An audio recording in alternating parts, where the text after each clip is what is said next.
Imagine you've just enjoyed a delicious sandwich. Your stomach has done its bit, churning and mashing it with powerful acids, turning it into a sort of thick, soupy mixture. This slurry, known as chyme, is now ready for the next leg of its incredible journey. It doesn't just slosh out all at once, mind you. A clever little muscular gatekeeper, the pyloric sphincter, opens just a crack, letting a small, manageable amount of chyme squirt into the start of a very long and winding tunnel. This is the grand entrance to the small intestine, a place where the real magic of digestion is about to unfold. It's a carefully controlled process, ensuring this new environment isn't overwhelmed. This initial squirt of chyme is quite acidic, thanks to its time spent in the stomach. The small intestine, however, is not built for such harsh conditions. So, the moment the chyme arrives, the body springs into action with remarkable efficiency. The pancreas, a helpful neighbor, sends over a special juice that is alkaline, which is the opposite of acidic. This neutralizes the stomach acid, making the environment safe and comfortable for the next stage of work. It's a bit like adding a soothing balm after a harsh chemical treatment, preparing the way for the delicate and complex processes that are about to begin in this amazing internal world. At the same time, another important organ, the liver, gets a signal. It has been busy making a greenish-yellow liquid called bile, which it stores in a little pouch called the gallbladder. When fatty foods are detected in the chyme, the gallbladder squeezes this bile down a tube and into the small intestine. Bile is a fantastic emulsifier. It works on the fats in your food much like dish soap works on a greasy pan, breaking down large globs of fat into tiny, manageable droplets. This makes it much easier for other enzymes to get to work on them, unlocking the energy stored within. So within moments of arriving, our soupy chyme is transformed. It's no longer dangerously acidic, and its fats are being broken apart into smaller pieces. A whole new cast of chemical characters, called enzymes, are also flooding the scene. These are tiny biological workers, each with a very specific job. Some are designed to break down carbohydrates into simple sugars, others to snip long protein chains into smaller building blocks called amino acids. It's an incredibly busy, coordinated chemical factory, all happening silently inside you right now. It is, when you stop to think about it, quite an astonishing feat of engineering. If you could stretch out the small intestine, you would be holding a tube that is, rather amazingly, about 22 feet long, or around 6.5 meters. That's roughly the length of 3 tall adults lying end to end. To fit all of this inside the relatively small space of your abdomen, it has to be coiled up very neatly, like a long garden hose tucked away in a shed. Its name, small intestine, doesn't refer to its length, but to its diameter, which is only about 1 inch across. It's a narrow but exceptionally long pathway that your food must navigate on its quest to provide you with energy and nutrients. The main job of this long, winding tube is twofold. First, it must continue the process of breaking down food into the smallest possible molecules. Second, and most importantly, it has to absorb all those useful molecules into your bloodstream so your body can use them. To do this, it needs a huge amount of surface area. Just having a long tube isn't nearly enough.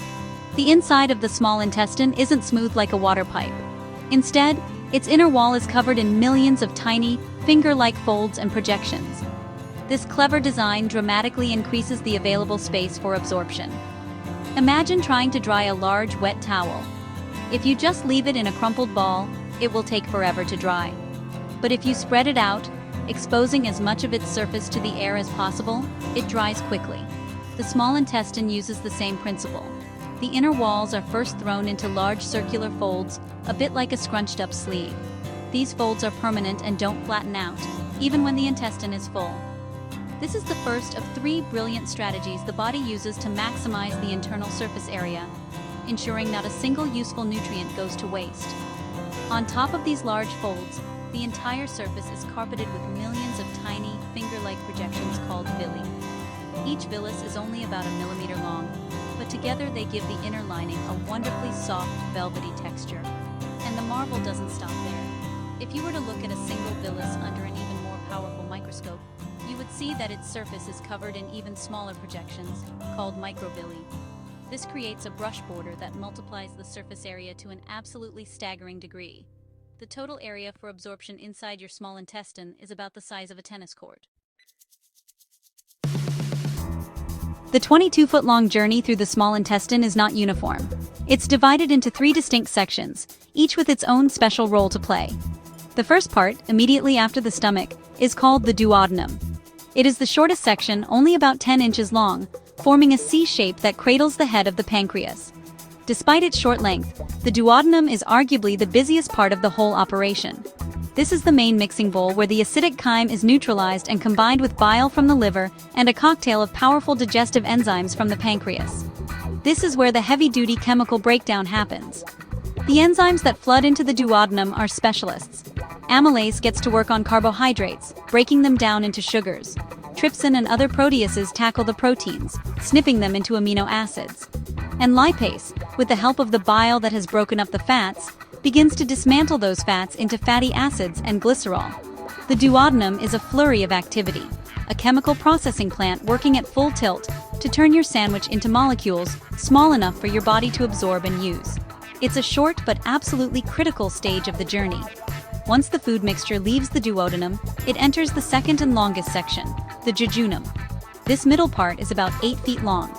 Its name comes from a Latin word meaning empty, because it was often found to be empty after death. In life, however, it is anything but. The jejunum is where the bulk of absorption takes place. Its inner walls have the most prominent folds and the longest villi, creating the maximum possible surface area. The now liquefied and broken down nutrients, sugars, amino acids, and fatty acids are eagerly soaked up by the cells of the jejunum's lining and passed directly into the bloodstream. Finally, the remaining soupy mixture travels into the last and final section, the ileum, which is about 12 feet long. The work of the ileum is a bit like a final quality check and cleanup operation. It absorbs any remaining nutrients that the jejunum might have missed, with a particular focus on specific substances like vitamin B12 and bile salts. The bile salts are recycled, sent back to the liver to be used again, which is a wonderfully efficient system. By the time the food has traveled the full length of the ileum, almost all the good stuff, the vitamins, minerals, and energy-giving molecules, has been extracted. So, how exactly do all these valuable nutrients make the leap from inside the intestine into the rest of your body? It happens through the incredibly specialized walls of the jejunum and ileum, specifically through the cells covering the villi. Each one of these millions of villi is rich with a network of tiny blood vessels, called capillaries, and a special vessel called a lacteal. This is the transport hub, the station where the nutrients board their trains to be carried to every corner of your body. It is a system of breathtaking complexity and efficiency, working non-stop. Most of the digested nutrients, like simple sugars, amino acids, vitamins, and minerals, are small enough to pass directly through the cells of the villi and into the tiny capillaries. From there, they are swept into your bloodstream. The bloodstream acts like a superhighway, first taking this nutrient-rich blood straight to the liver. The liver is a master processing center. It sorts, stores, and releases the nutrients as your body needs them, and it also detoxifies any harmful substances that may have been absorbed along with the good stuff. It's a vital checkpoint before the nutrients are distributed everywhere else. The digested fats have a slightly different, more interesting journey. The fatty acids and glycerol are reformed inside the intestinal cells and packaged into special particles. These particles are too large to get into the tiny blood capillaries. Instead, they are absorbed into the lacteal, which is the vessel in the center of each villus. The lacteal is part of the lymphatic system, a separate network of vessels in your body.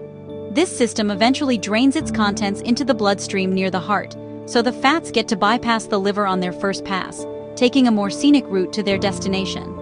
After its long and winding journey of about 3 to 5 hours through the small intestine, what is left of your sandwich is very different from what went in. It is now a watery, indigestible mixture, mostly consisting of plant fiber, dead cells, and water. All the useful nutrients have been meticulously extracted.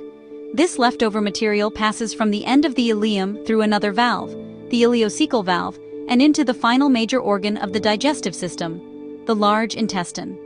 The great adventure of absorption is over, and the final stage of waste processing is about to begin.